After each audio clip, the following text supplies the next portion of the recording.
Hey, all, I've got a fantastic show planned today. I've got 2 bottles of Buffalo Trace. Now, I know you might look at this and you're going to say, what's the deal, man?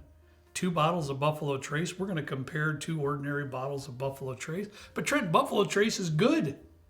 It's good stuff for the money.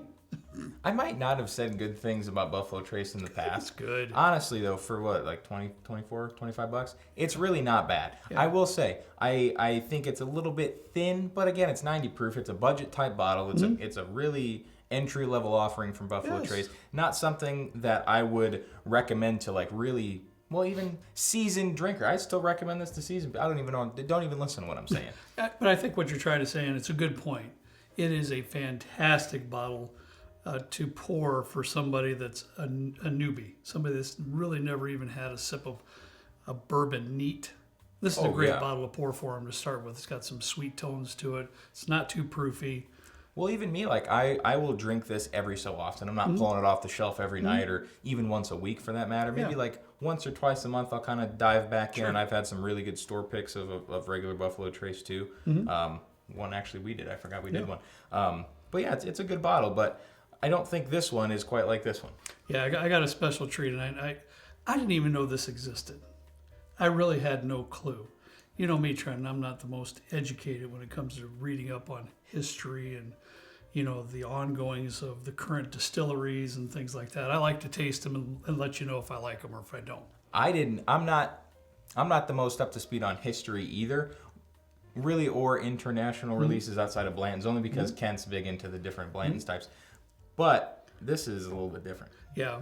Our good friend Daniel, thank you so much, Daniel. This is an amazing, he really helped us out a lot and put a lot of effort into this. He is from Sweden. Oh, is that where he's from? He's from Sweden. Okay. He sent this bottle, this one here, all the way from Sweden to us in hopes that, you know, possibly we might do this type of video, and that's what we're going to do today. But this bottle is 80 proof. This is an export only. This one over here. It looks the same up front, but if you look at the little proof tag on the side, this one's 40 ABV, and this one's 45 ABV, which is the standard 90 proof.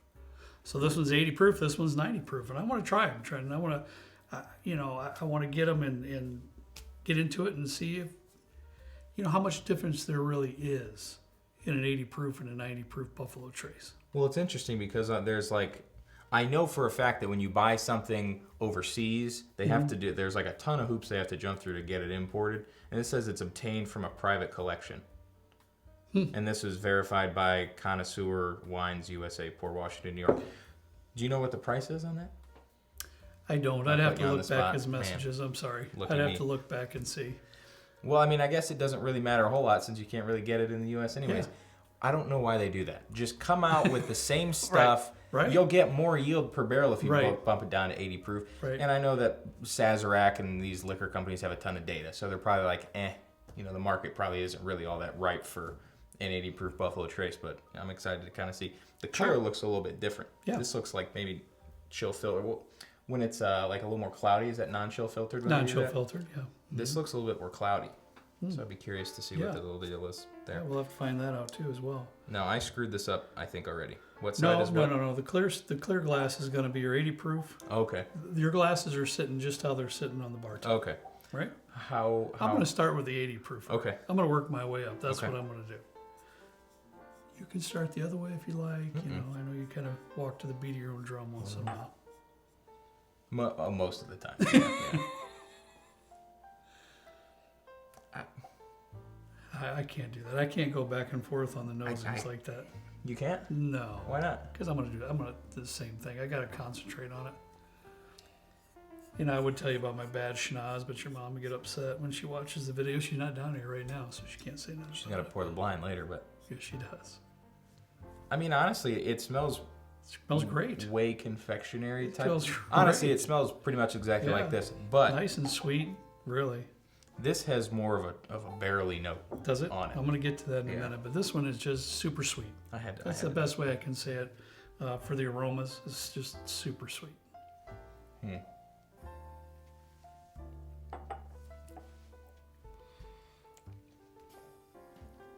mean, it's kind of what I expected. But maybe a little bit more than what I expected.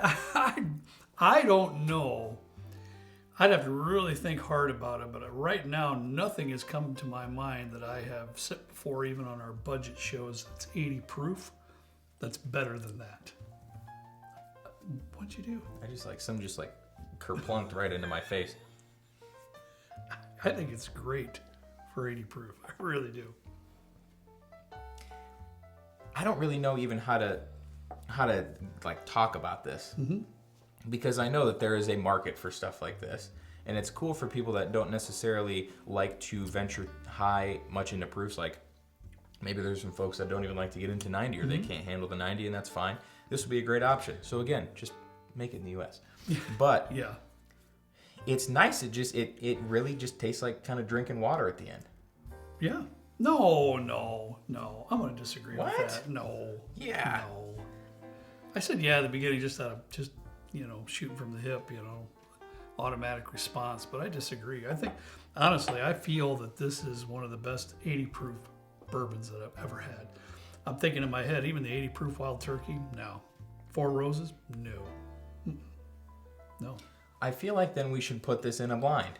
We should we should The ones do that. The ones that you were just talking about. Yeah. Because I don't know off the top of my head what the other budget ones are like. I know we've done a ton of content and brackets and blinds and stuff around those, but Yeah. I remember them having a little bit more of a barrely type of a note. Either that or it was just astringency, and I'm painting a different picture in my head. Maybe. The only 80 proofers that I can think of are true budget type bourbons. Oh, yeah. I know there was a few in there, like an Evan Williams single barrel, I think it was roughly around 86 proof. Okay. A few ticks higher than 80, but straight 40 ABV, 80 proof. The only ones I can think of in my head are, as far as bourbons are concerned, are legitimate budget bottles. When I say it kind of tastes like water at the end, it doesn't really have a finish. It is really solid up until the end. So, and I mean, that's not necessarily a bad thing either.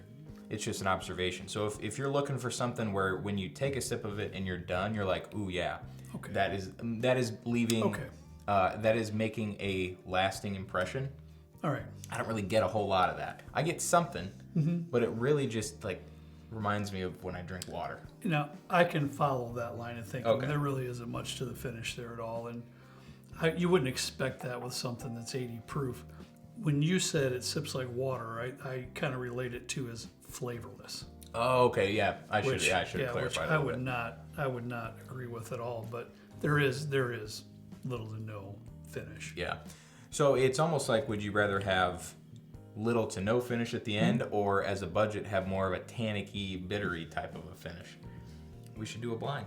I'm telling you. We're gonna have to. Over to the 90er? Yeah, let's do this 90 proof. Now, this is the one, of course, that when we're fortunate enough to see it, and as you folks have noticed, I just got a new bottle just the other day. Oh, nice. Yeah, it came in our area. It comes every once in a while, not all the time, but every once in a while. See, it's interesting because this is like going from a benchmark to a benchmark foolproof in the amount of smell that I get from the nose on this. Seriously? Yeah, it's quite a bit different. Yeah, it kind of feels a little bit more. It kind of smells a little bit more grown up per se. Yeah, gives a little bit more of the rich toffee note in there, rather than the confectionery only the sweetie notes that I was getting on the 80 proof. Yeah. I get a little bit of a sulfur, and I know I usually don't. I get more of a candy-ish type of a note from this. I am shocked you said that, yeah. So this is a new open I don't now. know. This is a new it's open. different. Yeah, I've never gotten this type of a nose from this, but yeah.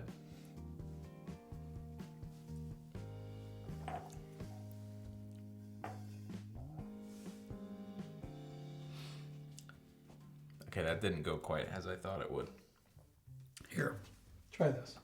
Why do I feel like this is more viscous? This 80 proof. Try this. What is that? You have open. I put this other one up on the bar top for the show because this one's barely got a couple ounces left in it that I would polish off eventually. This one's been open for several months, of course. This one's been open for a day. Just curious. Yeah, that seems like it's got a little bit more to it, but it's more oaky. I don't get that usual grapey, sweet tarty thing that I Really? do. Okay. Honestly, and I'm gonna have to go back to this. After taking a sip of this one, the 80 proof seemed like it had a little bit more of a kick to it. Maybe not a kick, actually. It's more of like a mouth coating. I still get that. For me, Trenton, I'm still getting that grape bottle caps candy I note. lied. Just a little bit on this one. There is definitely a little bit of barrel char on this one, tiny bit, a little bit of that toffee note. I wouldn't say it's as sweet as this one on the palate. This one's only been opened a little bit too, so they've both been opened the same time frame. I could see a grape bottle cap, even though bottle caps are not very good. It's honestly not as stark of a difference as I imagined it was going to be. Yeah. It would be cool, and I don't know, honestly, so I'm sure some folks know in the comments. I think this is chill filtered. So kind of like how, what was that, Rare Breed did the non-chill filter? Yes. It'd be cool if they did a non-chill filtered Buffalo Trace product. That would be awesome to try. I highly doubt that's not chill filtered, either one of them. Yeah. I don't know. I don't really know what I was going to expect coming out of this one. It's cool that they make an 80 proof. I really think we should put that in a blind. Maybe even the one for Friday. But it's just a little bit different. It drinks a little bit less, like more of like a flattened flavor profile. It's still there. Yeah. I hear you. It is a little bit less of a flavor on the palate on the 80 proofer. I get you. It's a little bit more sweet. This one does have a little bit more depth to it, the 90 proofer, and it does include that little bit of that toffee note too, which I really like. So you can definitely tell the difference between the two. That's for sure. It's pretty obvious. Yeah, compared to this one, it's just this one has a little bit more of like a charred or a peppery kind of a. I get like a kick right in the what do they call it? The Adam's apple, around that area. Right. Before it goes down. Yeah. But I mean, nonetheless, Daniel, this was awesome. Yeah, So it was.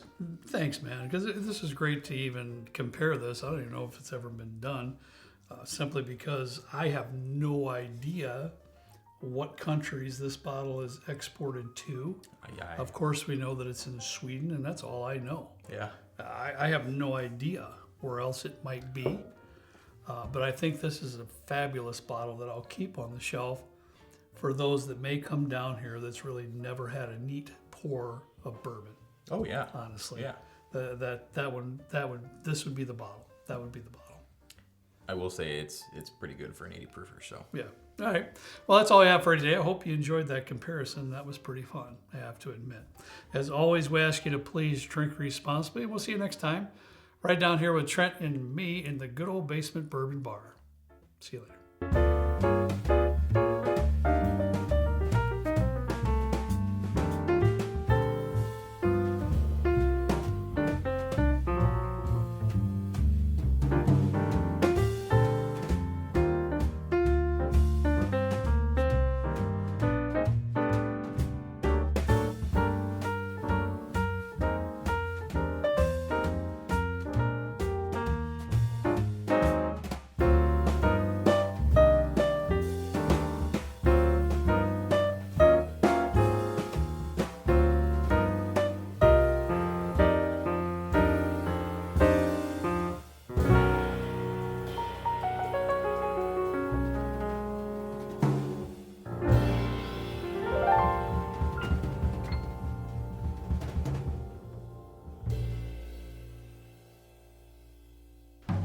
Thank you.